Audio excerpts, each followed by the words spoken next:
waa mbokk yi xibaaru diaspora mu nekk ci Jolof TV en collaboration ak Yokku rajo mu nekk wax dëgg yàlla xew-xew yu gën a fës ci doomu sénégalais yi nga xam ne ñoo nekk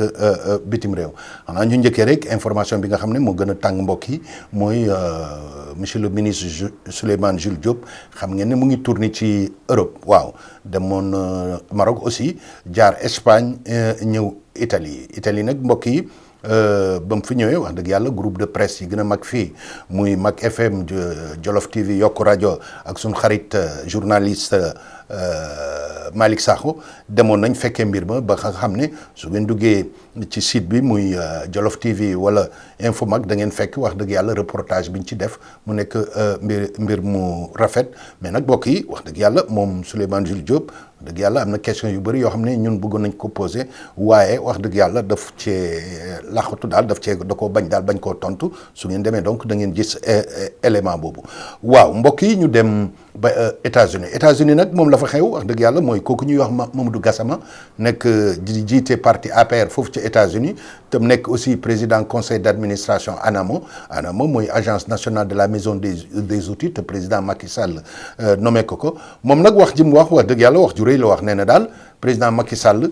diaspora bi kontaanuñ te nag moom président Macky Sall boobu ñi ko wër dañ ko wax dëgg ji nga xam ne moo nekk ci diaspora muy mbir mu doy waar mbokk yi parce que ñun doomi Sénégal yi nekk ci bitim réew yaakaar nañ wax dëgg yàlla joytu ak métit bi ñuy vivre ku koy yeggee président donc war yeggee ci lu mat mbir mi mbokk yi donc su ngeen demee révélationmedia.com da ngeen ci gis article bi ak information bi waaw ñu dellu ba Sénégal waaw su ma yemoon Sénégal sax lu ñu concerne la ñun ñu dëkk waa Italie ndaxte journaliste boobu ñuy wax Samba Mangane te mu yore woon communication ministère des affaires étrangères leeral.net génne na ko moo di ne moom Samba Mangane moom mbokk yi dañ ko nommé conseiller fii ca consulat du Sénégal bi nga xam ne moo nekk Milan xanaa ñuy ñaan yàlla rek comme Italie xam ngeen nag mbirum de groupe communication wax dëgg yàlla lu fi yëngu la ci doomi Sénégal yi nga xam ne ñoo fa nekk ñuy ñaan rek moom Samba Mangane boobu collaboration bi nga xam ne war na ko am ak presse bi mais surtout nag fexe aussi wax dëgg yàlla réalité bi nga xam ne doomi sénégalais yi ñu ngi koy vivre ci Italie ak ci Europe yëpp mu génn doomi sénégalais yëpp yi nekk ci àddina bi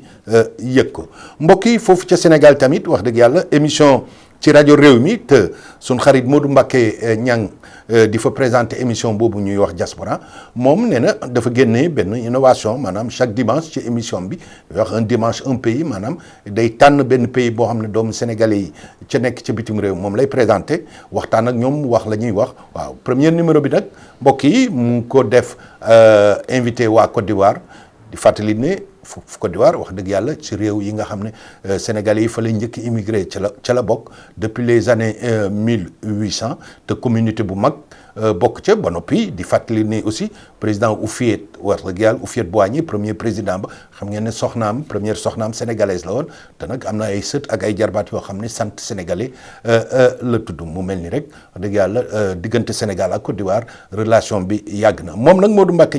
ñaa wax dëgg yàlla ki mu invité woon nekk dirigeant association foofu muy waxtaan ak moom ca relation ca problème ya nekk surtout nag nee na wax dëgg yàlla ca avant guerre bi sénégalais yi amuñu woon benn problème mais ba guerre bi déparé ca guerre Côte d'Ivoire ba laay wax ca la problème yi amee waaw ci biir émission bi nag gis nañ ne monsieur Sori Kaba moom mi yore sénégalais de l'extérieur yi boobu mu ngi woon Italie waaye intervenir na ca émission ba noppi wax dëgg yàlla wax aussi point de vue xanaa ñuy wax rek sénégalais boobu ñu booboon foofu ci Italie ab policier booboon ko waaw waa Côte d'Ivoire nee nañ dossier bi classé nañ ko moom Sori Kaba nee na classé wuñ ko muy mbir mu doy waar mbokk yi ñu reste toujours Sénégal waaw madame Nata Samb Mbacké moom mi nga xam ne mooy yore FAISE mooy fonds bi nga xam ne mooy dimbali doomu Sénégal yi nekk ci bitim réew nee na fonds boobu at mi financé nañ 1200 Sénégalais ci 13 pays waaw mu nekkoon fonds boo xam ne ci biir fonds bi président de la République nee nañ dafa jagleel benn somme 1,5 milliard pour jigéeni sénégalaises yi nga xam ne ñoo nekk ca bitim réew di fàttali ni Italie gii ñu nekk mbokk yi consulat bi joxe na chiffre officiel yi nee nañ wax dëgg yàlla ci xaalis bi nga xam ne moom lañ jagleel Italie financé nañ ci 71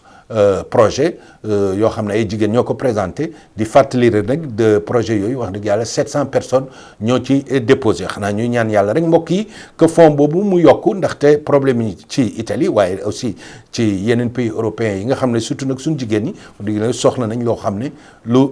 dëgër la waaw mbokk yi donc lii moo nekkoon xibaar yi diaspora di leen ñaanal jàmm ba noppi di leen jox rendez-vous beneen yoon jërëjëf sur Jolof TV jërëjëf.